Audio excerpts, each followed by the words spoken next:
കമ്പനിയുമായി ബന്ധപ്പെട്ട് ഞങ്ങൾ നിയമസഭയ്ക്കകത്ത് അഴിമതി ആരോപണം ഉന്നയിച്ചിരുന്നു. ആ അഴിമതി ആരോപണം ഉന്നയിച്ചപ്പോൾ അതിന് മറുപടി പറഞ്ഞ മുഖ്യമന്ത്രി ഇത് നിയമപരമായി നടന്ന ഇടപാടാണെന്നും ഇത് സംബന്ധിച്ച് ഈ കമ്പനിക്ക്, ആലുവയിലെ കമ്പനിക്ക് അദ്ദേഹത്തിന്റെ മകളുടെ കമ്പനി സോഫ്റ്റ്വെയർ സേവനങ്ങൾ നൽകിയിട്ടുണ്ടെന്നും എന്നാൽ ഇൻകം ടാക്സിന്റെ ഇന്ററിം ബോർഡ് അവർ പറയുന്നത് കേൾക്കാനുള്ള അനുവാദം കൊടുത്തില്ല. അവരെ കേൾക്കാനുള്ള അവരുടെ അവകാശം നിഷേധിക്കപ്പെട്ടു. അതുകൊണ്ടാണ് ഇങ്ങനെ ഏകപക്ഷീയമായിട്ടൊരു വിധി വന്നത് എന്നാണ് മുഖ്യമന്ത്രി നിയമസഭയിൽ പറഞ്ഞത്. എന്നാൽ സ്റ്റാറ്റ്യൂട്ടറി അതോറിറ്റിയായ രജിസ്ട്രാർ ഓഫ് കമ്പനീസിന്റെ ബാംഗ്ലൂരിലെ റിപ്പോർട്ട് ഇപ്പോൾ പുറത്തു വന്നിരിക്കുകയാണ്. ആ റിപ്പോർട്ടിൽ വളരെ വ്യക്തമാണ് മുഖ്യമന്ത്രി പറഞ്ഞത് മുഴുവൻ പച്ചക്കള്ളമാണ്. കാരണം ഇവർ തമ്മിൽ നിയമപരമായ ഒരു ഇടപാട് നടന്നതായിട്ടുള്ള ഒരു രേഖയും ഹാജരാക്കാൻ പറ്റിയിട്ടില്ല. ഈ രണ്ട് കമ്പനികളും തമ്മിൽ സോഫ്റ്റ്വെയർ സർവീസ് ആലുവയിലെ കമ്പനിക്ക് ചെയ്തു കൊടുത്തു എന്നുള്ള എക്സാലോജി കമ്പനിയുടെ വാദം ശരിവെക്കുന്നതിന് ആവശ്യമായ ഒരു രേഖയും കൊടുത്തിട്ടില്ല. രണ്ട് കമ്പനികളും തമ്മിൽ ഉണ്ടാക്കിയിട്ടുള്ള കരാർ കൊടുത്തിട്ടില്ല. അവർ രണ്ടുപേരും തമ്മിൽ ഈ സർവീസ് നടത്തിയതിനെ സംബന്ധിച്ചുള്ള ഇടപാടുകളെ സംബന്ധിച്ചിട്ടുള്ള ഒരു കറസ്പോണ്ടൻസും ഹാജരാക്കിയിട്ടില്ല. ഒരു രേഖയും കയ്യിലില്ല. മാത്രമല്ല ആലുവയിലെ കമ്പനിയെക്കുറിച്ചുള്ള മുഴുവൻ വിവരങ്ങളും, ആലുവയിലെ കമ്പനിയിലെ ഉദ്യോഗസ്ഥരുടെ മൊഴികൾ മുഴുവൻ അവരുടെ കയ്യിലുണ്ട്. ആ മൊഴികളിൽ പറഞ്ഞിരിക്കുന്നത് ഒരു തരത്തിലുള്ള സർവീസും ആലുവയിലെ കമ്പനിക്ക് കിട്ടിയിട്ടില്ല എന്നാണ്. അപ്പൊ സർവീസ് ചെയ്യാതെയാണ്, അതായത് ഞങ്ങളുടെ ആരോപണം, നിയമസഭയിൽ ഞങ്ങൾ ഉന്നയിച്ച അഴിമതി ആരോപണം, ആലുവയിലെ കമ്പനിക്ക് ഒരു സർവീസും സോഫ്റ്റ്വെയർ സർവീസും ചെയ്യാതെ മുഖ്യമന്ത്രിയുടെ മകളുടെ അക്കൌണ്ടിലേക്കും മകളുടെ പേരിലുള്ള കമ്പനിയുടെ അക്കൌണ്ടിലേക്കും 1,72,00,000 രൂപ ട്രാൻസ്ഫർ ചെയ്തു എന്നുള്ളതാണ്. സേവനം ചെയ്യാതെ ചെയ്ത ആ എമൗണ്ട് അത് കൃത്യമാണ്. ഇപ്പൊ രജിസ്ട്രാർ ഓഫ് കമ്പനീസ് പറയുന്നത് കമ്പനീസ് ആക്ടിന്റെ സെക്ഷൻ 447 448 ബാധകമാണെന്നാണ്. അതായത് തെറ്റായ രേഖകൾ ഉപയോഗിച്ച് പ്രതിഫലം കൈപ്പറ്റി, ഫ്രോഡ് നടത്തി, അതായത് സർവീസ് ചെയ്യാതെ പണം വാങ്ങിച്ചു. ഈ രണ്ട് കമ്പനീസ് ആക്ടിന്റെ 447 448 പ്രകാരമുള്ള കുറ്റമാണ് ഈ കമ്പനിയും കമ്പനിയുടെ ഉടമയും ചെയ്തിട്ടുള്ളത് എന്നാണ് സ്റ്റാറ്റ്യൂട്ടറി അതോറിറ്റിയായ രജിസ്ട്രാർ ഓഫ് കമ്പനീസിന്റെ റിപ്പോർട്ടിൽ പറയുന്നത്. മാത്രമല്ല മറ്റൊരു കമ്പനിയുമായി ഇടപാട് നടത്തുമ്പോൾ ആലുവയിലെ കമ്പനി അതിന്റെ ബോർഡ് ഓഫ് ഡയറക്ടേഴ്സിനെ അറിയിക്കണം. ആ കമ്പനിയിൽ നമ്മുടെ KSIDC കൂടി ഭാഗമാണ് ആ കമ്പനിയുടെ. അവർ ബോർഡ് ഓഫ് ഡയറക്ടേഴ്സിനെ അറിയിച്ചിട്ടില്ല മറ്റൊരു കമ്പനിയുമായിട്ടുള്ള ഡീൽ നടത്തിയത്. അത് സെക്ഷൻ 188 വയലേഷനാണ്. അത് മാത്രമല്ല ഈ മാസപ്പടി സംബന്ധിച്ച വിവാദങ്ങൾ ഉയർന്നപ്പോൾ ഇത് താൽക്കാലികമായി കമ്പനിയുടെ പ്രവർത്തനങ്ങൾ നിർത്തിവെക്കാൻ ഈ കമ്പനിയുടെ ഉടമ രജിസ്ട്രാർ ഓഫ് കമ്പനീസിന് ഒരു അപേക്ഷ കൊടുത്തിരുന്നു. ആ അപേക്ഷയിലും ഇതുവരെയുള്ള ഒരു ഡീറ്റെയിൽസും പറഞ്ഞിട്ടില്ല. അതുകൊണ്ട് ഇത്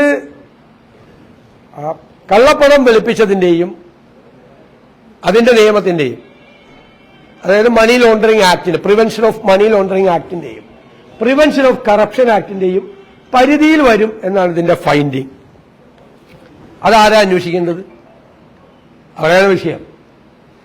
പ്രിവെൻഷൻ ഓഫ് മണി ലോണ്ടറിംഗ് ആക്ടിന്റെ പ്രൊവിഷനിൽ വന്നാൽ അത് അന്വേഷിക്കേണ്ടത് എൻഫോഴ്സ്മെന്റ് ഡയറക്ടറേറ്റ് ആണ്. പ്രിവെൻഷൻ ഓഫ് കറപ്ഷൻ ആക്ടിന്റെ പരിധിയിൽ വന്നാൽ അത് അന്വേഷിക്കേണ്ടത് CBI ആണ്. അപ്പൊ CBIയും EDയും അന്വേഷിക്കേണ്ട കേസാണ് ഇത് എന്ന് രജിസ്ട്രാർ ഓഫ് കമ്പനീസ് എന്ന് പറയുന്ന സ്റ്റാറ്റ്യൂട്ടറി അതോറിറ്റി സർക്കാരിന് റിപ്പോർട്ട് കൊടുക്കുന്നു. കേന്ദ്ര സർക്കാർ ഇപ്പൊ എന്താ ചെയ്തിരിക്കുന്നത്? കേന്ദ്ര സർക്കാർ കോർപ്പറേറ്റ് കാര്യ മന്ത്രാലയത്തെ കൊണ്ട് ഇത് അന്വേഷിപ്പിക്കും. അത് തന്നെ ഇവർ തമ്മിലുള്ള ഏർപ്പാടിന്റെ ഭാഗമാണ്. ഇത് CBIയോ EDയോ അന്വേഷിക്കേണ്ട കേസാണെന്നും കമ്പനീസ് ആക്ടിന്റെ വയലേഷൻ 447 448 188 വകുപ്പുകളുടെ ലംഘനമാണെന്നും കൃത്യമായി രജിസ്ട്രാർ ഓഫ് കമ്പനീസ് പറയുന്നു.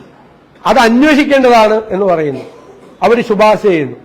അത് CBIയെ കൊണ്ടും EDയെ കൊണ്ടും അന്വേഷിക്കാതെ കോർപ്പറേറ്റ് മന്ത്രാലയത്തെ കൊണ്ട് അത് അന്വേഷിപ്പിക്കുന്നത് സംഘപരിവാർ നേതൃത്വവും CPM നേതൃത്വവും പിണറായി വിജയനും തമ്മിലുള്ള അവിഹിത ബന്ധത്തിന്റെ ഭാഗമാണ് യഥാർത്ഥത്തിൽ അന്വേഷിക്കാത്തത്. അതാണ് ഇവിടെ നടന്നിരിക്കുന്നത്. അപ്പൊ ഞങ്ങൾ ആവശ്യപ്പെടുന്നത് ഈ ഫൈൻഡിംഗ് ഉള്ളതുകൊണ്ട് അഴിമതി നിരോധന നിയമത്തിന്റെയും കള്ളപ്പണം വെളുപ്പിക്കൽ വിരുദ്ധ നിയമത്തിന്റെയും പരിധിയിൽ വരുന്നതുകൊണ്ട് അതുമായി ബന്ധപ്പെട്ട ഏജൻസികളാണ് അന്വേഷിക്കേണ്ടത്.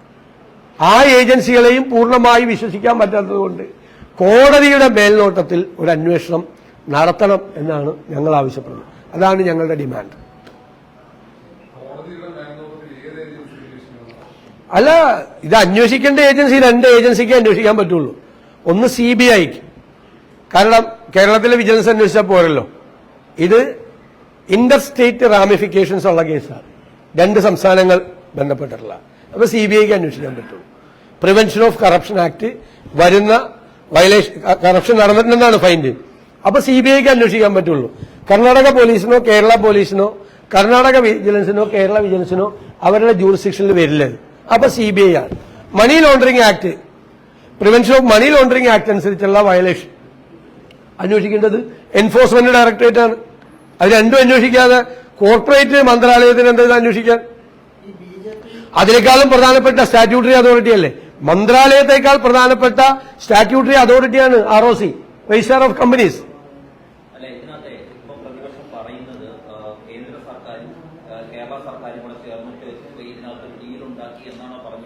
അല്ല, എന്തുകൊണ്ട് അന്വേഷിക്കുന്നില്ല എന്നുള്ള ചോദ്യമാണ് ഞങ്ങൾ ഉയർത്തുന്നത്.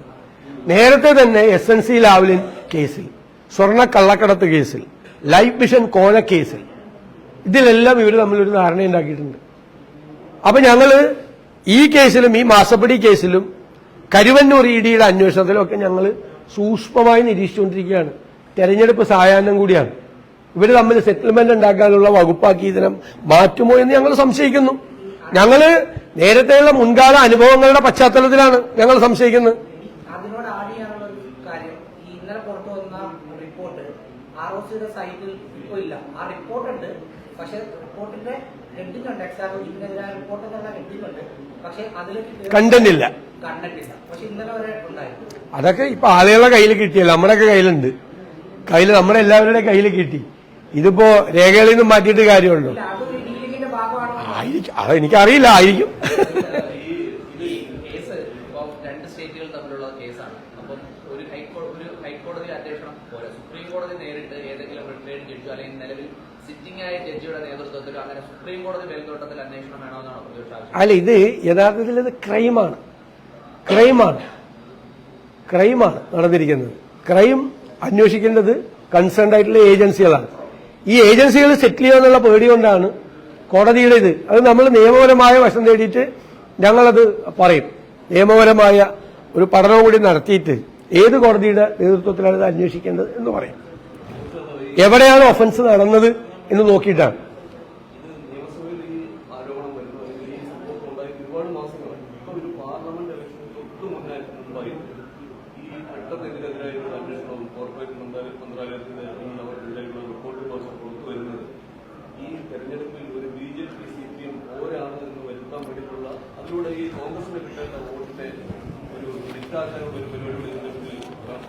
അല്ല, അത് നടക്കുന്നുണ്ടല്ലോ, അത് കുറെ നാളുകളായിട്ട് നടക്കുന്നുണ്ട്. നവകേരള സദസ് തന്നെ ഉണ്ടാക്കിയത് അതിന് വേണ്ടിയിട്ടാണ്, പാളിപ്പോയെന്ന് മാത്രമേ ഉള്ളൂ. താങ്കൾ പറഞ്ഞ ഒരു അജണ്ട സെറ്റ് ചെയ്യാൻ വേണ്ടിയിട്ടാണ് BJPയും CPMഉം തമ്മിൽ ഒരു വലിയ ഫൈറ്റ് നടക്കുന്നു.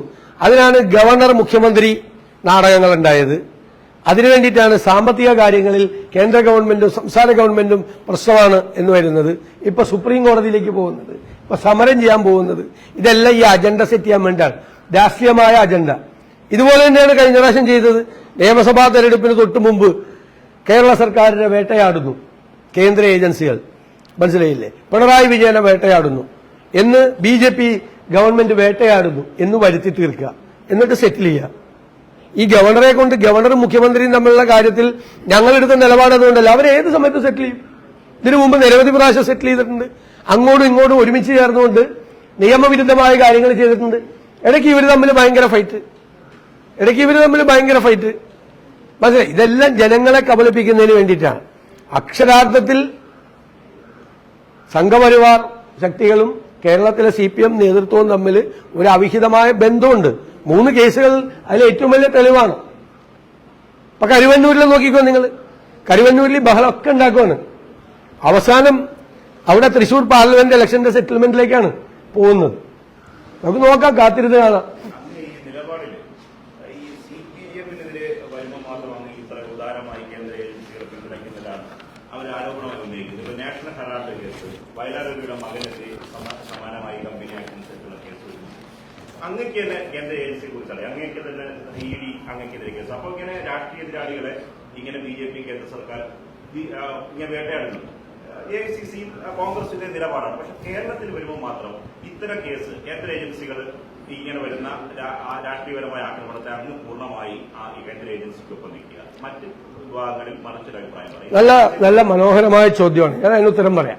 നല്ല ചോദ്യമാണ്. താങ്കൾ അഭിനന്ദിക്കും ആ ചോദ്യം ചോദിച്ചത്. ഇങ്ങനെ ഒരു കേസ് ഉണ്ടായി. ഈ കേസ് ആദ്യം വന്നത് ഇൻകം ടാക്സ് അതോറിറ്റിയാണ്. ഇൻകം ടാക്സിന്റെ സ്റ്റാറ്റ്യൂട്ടറി അതോറിറ്റിയാണ്. ഇൻകം ടാക്സ് ആക്ട് പ്രകാരം ഫോം ചെയ്ത ഒരു ട്രൈബ്യൂണലാണ് ഈ വിധി ആദ്യം ഉണ്ടായത്. അവർക്കിത് കണ്ടുപിടിക്കാനുള്ള അധികാരമുള്ളൂ. രണ്ടാമത് ഇത് രജിസ്ട്രാർ ഓഫ് കമ്പനീസിന്റെ പരാതി പോയി, കമ്പനി ആക്ട് വയലേറ്റ് ചെയ്തിട്ടുണ്ടാണ്. അപ്പൊ ഫൈൻഡിങ് വന്നു.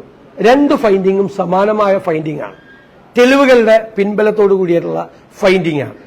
എന്നിട്ട് നമ്മുടെ മുമ്പിൽ ഒരു കേസ് വരികയാണ്. പ്രിവെൻഷൻ ഓഫ് കറപ്ഷൻ ആക്ട് അനുസരിച്ചും prevention of money laundering act അനുസരിച്ചും ഇത് കേസ് എടുക്കേണ്ടതാണ് എന്ന് പറയും. സെക്ഷൻ 447ന്റെയും കമ്പനീസ് ആക്ടിന്റെ 447ന്റെയും 188ന്റെയും വയലേഷൻ ഉണ്ടായെന്ന് പറയാം. അപ്പൊ അതനുസരിച്ച് കേസെടുക്കാൻ കോമ്പിറ്റന്റ് ആയ ഏജൻസി CBIയോ EDയോ ഉള്ളൂ നിയമത്തിൽ. ഞങ്ങള് CBIക്ക് EDക്കും അല്ല എതിര്, അതിനെ രാഷ്ട്രീയമായി ഉപയോഗിക്കുന്നതിന്. ഇവിടെ CBIയും EDയും വന്നില്ലല്ലോ, അവരെ രാഷ്ട്രീയമായി ഉപയോഗിക്കുന്നതിനാണ് ഞങ്ങളെതിര്. രാഷ്ട്രീയ എതിരാളികളുടെ കഥ കഴിക്കാൻ കേന്ദ്ര ഏജൻസികളെ ഉപയോഗിക്കുന്നതിനാണ് എതിര്, ഏജൻസികൾക്കല്ല എതിര്. ഇപ്പോഴും ജനങ്ങൾ CBI അന്വേഷിക്കണം എന്ന് പറഞ്ഞ് ഹൈക്കോടതിയിൽ പോകുന്നില്ലേ? അപ്പൊ CBI ഒരു കേസിൽ അന്വേഷിക്കേണ്ട എന്ന് പറഞ്ഞാൽ ഈ കേസിലെ പ്രതികൾ രക്ഷപ്പെടും. വേറെ ഒരു ഏജൻസിയില്ല. നിയമപ്രകാരമുള്ള കോമ്പിറ്റന്റ് ഏജൻസി CBIയും EDയും തന്നെയാണ്. അവര് മിസ്യൂസ് ചെയ്താൽ ഞങ്ങൾ ഗവൺമെന്റിന്റെ കൂടെ നിൽക്കും, സർക്കാരിന്റെ കൂടെ നിൽക്കും. കേന്ദ്ര സർക്കാർ പിണറായി വിജയനെയോ അല്ലെങ്കിൽ സംസ്ഥാന ഗവൺമെന്റിനെയോ നിയമവിരുദ്ധമായി തെറ്റായ വഴിയിൽ കൂടി കൊണ്ടുപോയി അവർക്കെതിരായിട്ട് അന്വേഷണം നടത്താൻ തീരുമാനിച്ചാൽ ഞങ്ങൾ അവരെ കൂടെ നിൽക്കും. തോമസ് ഐസക്കിന്റെ കേസ് വന്നപ്പോൾ ഞാൻ എന്താ പറഞ്ഞത്? തോമസ് ഐസക്കിന്റെ കേസ് വന്നപ്പോൾ ഞാൻ എന്റെ നിലപാട് പറയായിരുന്നു, ED അന്വേഷിക്കേണ്ട ഒരു കേസ് അല്ലാതെന്നാണ് ഞാൻ പറഞ്ഞത്. ED അന്വേഷിക്കേണ്ട ഒരു കേസിൽ EDയുടെ പ്രൊവിഷന്റെ അകത്ത് വരില്ല എന്നാണ് പറഞ്ഞത്. എനിക്ക് അന്ന് തോമസ് ഐസക്കും ഞാനും തമ്മിൽ നിരന്തരമായി ഡിബേറ്റ് നടക്കുന്ന ആളാണ്. ഈ വിഷയത്തിലും ഡിബേറ്റ് നടന്നിട്ടുണ്ട്. ഈ ഇവിടെ പോയി പണം മേടിച്ചേര്. പക്ഷെ അവിടെ ED അന്വേഷിക്കാൻ വന്നപ്പോ അത് ED അന്വേഷണം നിൽക്കില്ല എന്നാണ് പറഞ്ഞത്. കോടതിയും ആ സ്റ്റാൻഡ് എടുത്ത് പിന്നീട് നിയമപരമായിട്ടാണ് ഞങ്ങൾ ഇതിനെ കാണുന്നത്. ഈ കേസിൽ എന്ത് ചെയ്യണം? അതുകൊണ്ടാണ് ഏതെങ്കിലും കോടതിയുടെ മേൽനോട്ടത്തിൽ ഈ അന്വേഷണം നടക്കണം. കാരണം അവരവരുടെ അധികാരം മിസ്യൂസ് ചെയ്യുകയും ചെയ്യരുത്, അവർ സെറ്റിൽ ചെയ്യുകയും ചെയ്യരുത്. CBIയെ കുറിച്ചും EDയെ കുറിച്ചുള്ള ഞങ്ങളുടെ കംപ്ലൈന്റ് രണ്ട് രീതിയിലാണ്. ഒന്ന്, അവർ അധികാരം ചില സമയത്ത് മിസ്യൂസ് ചെയ്യും. ചിലപ്പോൾ അധികാരം വർഗം ആവശ്യപ്പെട്ടനുസരിച്ച് അവർ സെറ്റിൽമെന്റ് നടത്തും. രണ്ടിനും ഞങ്ങളെതിരാ. കേരളത്തിൽ നടക്കുന്ന സെറ്റിൽമെന്റാണ്. അതാണ് കേരളത്തിൽ വരുമ്പോൾ ഞങ്ങൾ അഭിപ്രായം മാറുന്നത്. ഇപ്പൊ മുഖ്യമന്ത്രി പറഞ്ഞു, പാലക്കാട് ഒരു വില്ലേജ് അസിസ്റ്റന്റിനെ വിജിലൻസ് പിടിച്ചു. 1.25 കോടി രൂപ ഇയാളുടെ ലോഡ്ജിലെ കിടക്കയുടെ ഉള്ളിൽ നിന്ന് പിടിച്ചു. അപ്പൊ മുഖ്യമന്ത്രി ചോദിച്ചൊരു ചോദ്യമുണ്ട്, വില്ലേജ് ഓഫീസറോട് ചോദിച്ചു, നിങ്ങൾ അറിയാതെ നിങ്ങളുടെ ഓഫീസിൽ 1.25 കോടി രൂപ കൈക്കൂലി മേടിക്കോ ആരെങ്കിലും? നല്ല ചോദ്യം. ഞാനതിനെ സ്വാഗതം ചെയ്തു. അതേ ചോദ്യം മുഖ്യമന്ത്രിയോട് ചോദിക്കുക. മുഖ്യമന്ത്രിയുടെ ഓഫീസിൽ ഒന്നാമത്തെ സ്ഥാനത്തിരുന്ന പ്രിൻസിപ്പൽ സെക്രട്ടറി 100 ദിവസം ജയിലിൽ കിടന്നു, സ്വർണ്ണക്കള്ളക്കടത്ത് കേസിൽ. മുഖ്യമന്ത്രി അറിഞ്ഞില്ലേ? രണ്ടാമത് ലൈഫ് മിഷൻ ചെയർമാൻ മുഖ്യമന്ത്രിയായ ലൈഫ് മിഷൻ കോഴ കേസിൽ വീണ്ടും അദ്ദേഹം ജയിലിൽ പോയി. മുഖ്യമന്ത്രി അറിഞ്ഞില്ല, മുഖ്യമന്ത്രിയിലേക്ക് വന്നില്ലല്ലോ അന്വേഷണം. SNC ലാവിൽ എന്താ നടക്കുന്നത്? 138 പ്രാവശ്യമാണ് CBI വക്കീൽ ഹാജരാകാതെ. CBI കൊടുത്ത പെറ്റീഷൻ, CBI വക്കീൽ കോടതി പോവില്ല, സെൻട്രൽ ഗവൺമെന്റിന്റെ വക്കീലും കോടതി പോവില്ല. ഇവര് തമ്മിൽ ധാരണ ആർക്കറിയാൻ പാടില്ലാത്ത. അപ്പൊ ഇതിലതിന് ധാരണ വരാൻ പാടില്ല. ഇത് അന്വേഷിക്കാൻ വിജിലൻസിന് അന്വേഷിക്കാൻ പറ്റുമെങ്കിൽ ഞാൻ വിജിലൻസ് അന്വേഷിക്കണം എന്ന് പറയുള്ളൂ. ഇത് വിജിലൻസ് കോമ്പിറ്റന്റ് അതോറിറ്റി അല്ല. ഈ രണ്ട് ഏജൻസിക്ക് ഇന്ത്യയിൽ ഈ കേസ് അന്വേഷിക്കാൻ പറ്റുള്ളൂ. രണ്ട് സ്റ്റാറ്റ്യൂട്ടറി അതോറിറ്റിയുടെ ഫൈൻഡിംഗ് ആണ്. അപ്പോഴും അത് അന്വേഷിക്കാതെ കേന്ദ്ര ഗവൺമെന്റ് എന്താ ചെയ്യുന്നത്? വീണ്ടും കോർപ്പറേറ്റ് മന്ത്രാലയം ഇൻകം ടാക്സ് ആക്ട് അനുസരിച്ച് രൂപീകരിച്ച ആ അതോറിറ്റിയെക്കാളും രജിസ്ട്രാർ ഓഫ് കമ്പനി എന്നുള്ള സ്റ്റാറ്റ്യൂട്ടറി അതോറിറ്റിയെക്കാളും വലുതാണോ കോർപ്പറേറ്റ് മന്ത്രാലയം? അപ്പൊ ധാരണയുണ്ട്.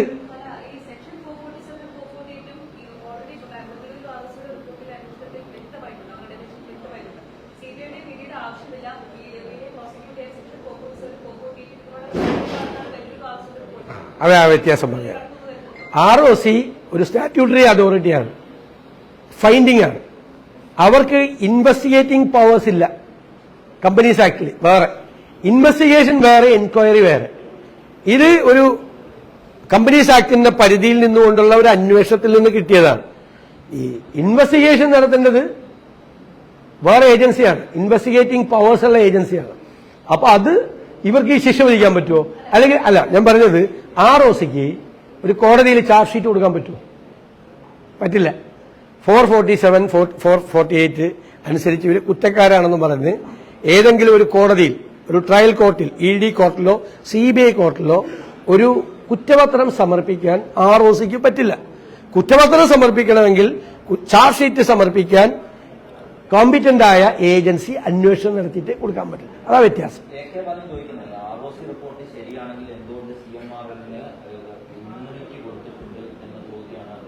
എന്തിന് ഇമ്മ്യൂണിറ്റി കൊടുത്തിരിക്കുന്നത്? ആര് ഇമ്മ്യൂണിറ്റി കൊടുത്തെന്ന് അതിൽ ഈ റിപ്പോർട്ടിലില്ല. റിപ്പോർട്ടിലൊന്നും ഞങ്ങളാരും കണ്ടില്ല. അന്വേഷണത്തെ ഒന്നും CPM തയ്ക്കുന്നില്ല. ഏത് അന്വേഷണം വേണമെങ്കിലും നടക്കട്ടെ. മുഖ്യമന്ത്രിയുടെ മകൾക്കെതിരെ ഏതെങ്കിലും തരത്തിൽ ആരോപണം ഉണ്ടെങ്കിൽ അത് അന്വേഷിക്കാൻ ഏത് അന്വേഷണ ഏജൻസിയും സ്വാഗതം ചെയ്യുമെന്നാണ് CPM പറയുന്നത്. ഇത് ക്ലീഷേ ഉള്ള ഉത്തരവല്ലേ? സ്ഥിരമായിട്ട് എല്ലാ രാഷ്ട്രീയ നേതാക്കന്മാരും അഴിമതി ആരോപണം വരുമ്പോൾ രാഷ്ട്രീയ പാർട്ടികളും പറയുന്ന ഒരു സംഭവമല്ല. വ്യത്യാസം. പ്രധാനമന്ത്രി നിരന്തരമായി കേരളത്തിൽ വരുന്നു. ഇപ്പൊ തൃശ്ശൂർ കേന്ദ്രീകരിച്ച് BJP ഒരു സീറ്റ് പിടിക്കുന്നതിന് വേണ്ടിയിട്ടുള്ള അവരുടെ നിരന്തരമായ ശ്രമങ്ങൾ ഇന്നലെ ഉണ്ടായിരുന്നു. ഇത് രണ്ടാമതാണ് അടിച്ചടിച്ച് അദ്ദേഹം വരുന്നത്.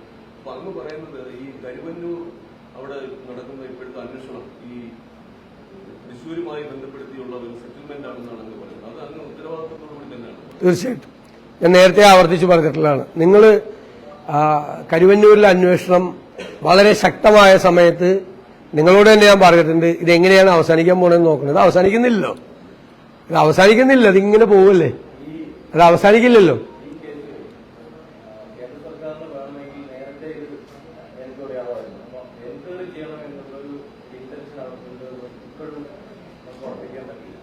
അതേസമയം തൃശ്ശൂർ കേന്ദ്രീകരിച്ച് തിരുവനന്തപുരം മാത്രമല്ല മറ്റ് തൃശ്ശൂരിലെ സഹകരണ ബാങ്കുകളിലും മാത്രം ED എൻക്വയറി നടത്തിക്കൊണ്ടേയിരിക്കുന്നു. ഇതിലെന്തെങ്കിലും അത് വേണമെങ്കിൽ വിജിലൻസ് അന്വേഷണം നടത്തുന്ന ഏത് കേസിലും EDക്ക് അത് അന്വേഷിക്കാൻ വേണമെങ്കിൽ, മണി ലോണ്ടറിങ് ഉണ്ടെങ്കിൽ അന്വേഷിക്കുന്നതിൽ തെറ്റൊന്നുമില്ല. പക്ഷെ അന്വേഷിക്കൽ മാത്രമല്ല, റിസൾട്ട് ഉണ്ടാവുന്നില്ല. അത് മുമ്പോട്ട് പോകുന്നില്ലല്ലോ. അന്വേഷണം ഒരു ഘട്ടത്തിൽ നിൽക്കുകയല്ലേ, സ്മോൾ ഫ്രൈസിൽ നിൽക്കല്ലേ അന്വേഷണം. ചെറു മത്സ്യങ്ങളെ മാത്രമല്ലേ പിടിക്കുന്നുള്ളു. അത് പറഞ്ഞല്ലോ, ഞാൻ നേരത്തെ പറഞ്ഞല്ലോ. ഞാൻ മുൻകൂട്ടി ഈ കാര്യത്തിലുള്ള ഒരു ഉത്കണ്ഠ പ്രകടിപ്പിച്ചിട്ടുള്ളതാണ്. കരുവന്നൂർ അന്വേഷണം പോയപ്പോൾ കരുവന്നൂര് കഴിഞ്ഞ പാർലമെന്റ് അസംബ്ലി ഇലക്ഷന് മുമ്പ് നമ്മൾ കണ്ടതുപോലെ കരുവന്നൂർ അന്വേഷണവും ഈ മാസപ്പടി അന്വേഷണവും ഒക്കെ ഏതെങ്കിലും ഒരു പോയിന്റിൽ അവസാനിക്കും. കഴിഞ്ഞ അസംബ്ലി ഇലക്ഷനിൽ അത് നടന്നില്ലേ ഒരുപാട് സ്ഥലത്ത്. അങ്ങനെ സംഭവിച്ചിട്ടുണ്ടെങ്കിൽ ഒരു തെരഞ്ഞെടുപ്പ് തോൽവി പ്രതീക്ഷിക്കുന്നു. അങ്ങനെ ഒരു സാഹചര്യം ഞങ്ങൾ ജയിക്കും. അവിടെ തൃശ്ശൂർ ജയിക്കും, തിരുവനന്തപുരം ജയിക്കും. തിരുവനന്തപുരവും തൃശ്ശൂരുമാണ് BJP ജയിക്കാൻ ശ്രമിക്കുന്ന സീറ്റ്. ഈ രണ്ട് സീറ്റും കഴിഞ്ഞ പ്രാവശ്യത്തേക്കാൾ വലിയ ഭൂരിപക്ഷത്തിൽ ഞങ്ങൾ ജയിക്കും. ഞങ്ങൾക്ക് ഇവിടെ പ്രധാനമന്ത്രി വന്ന് പ്രചരണം നടത്തുന്നതിൽ പരാതിയില്ല.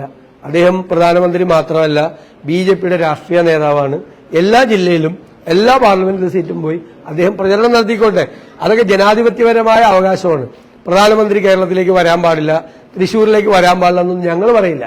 ഞങ്ങൾ പറയുന്നത് പ്രധാനമന്ത്രി കൂടുതൽ വരുമ്പോൾ കേരളത്തിലെ ജനങ്ങളുടെ ഒരു സെക്യുലർ മനസ്സ് കൂടുതൽ ഉണരും.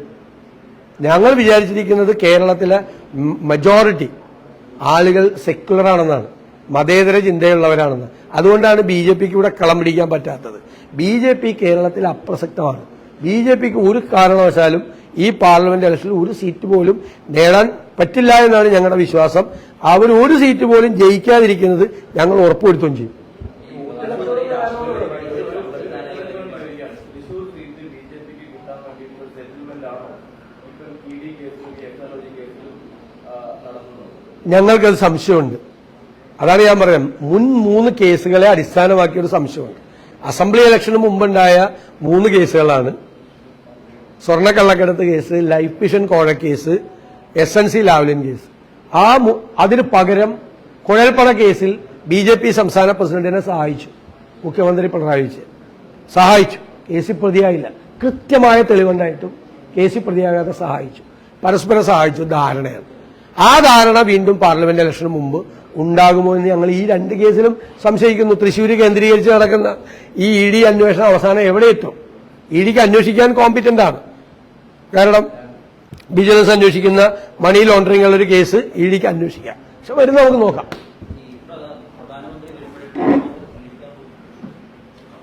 പ്രധാനമന്ത്രി ഞാൻ പ്രധാനമന്ത്രിയെ മുഖ്യമന്ത്രി സ്വീകരിക്കുന്നതിനെ കുറിച്ച് കുറ്റമൊന്നും പറയില്ല. പക്ഷേ ജ്യോതി ബാസുവിന്റെ ഒരു അനുസ്മരണ പരിപാടിയും ജ്യോതി ബാസുവിന്റെ പേരിലുള്ള ഒരു സെന്ററും കൽക്കട്ടയിൽ ഉദ്ഘാടനം ചെയ്യേണ്ട മുഖ്യമന്ത്രി അത് ക്യാൻസൽ ചെയ്തിട്ടാണ് പ്രധാനമന്ത്രിയെ ഇങ്ങോട്ട് വന്നപ്പോൾ സ്വീകരിച്ചതും അങ്ങോട്ട് പോയപ്പോൾ യാത്രയാക്കിയതും. പിന്നെ ആ പ്രധാനമന്ത്രി ആ 2 കൈയും ചേർന്നുള്ള ഒരു നിൽപ്പുണ്ടല്ലോ, അത് കൃത്യമായി കമ്മ്യൂണിക്കേറ്റിംഗ് ആണ്. എന്താണ് അത് അന്ന് നോക്കിയാൽ മതി. നിങ്ങളൊന്ന് മനസ്സിരുത്തി, ഞാൻ അത്രേ പറയുന്നത്, മനസ്സിരുത്തി നോക്കിയാൽ മതി. അത് ഒരു മെസ്സേജ് നൽകുന്നുണ്ട്.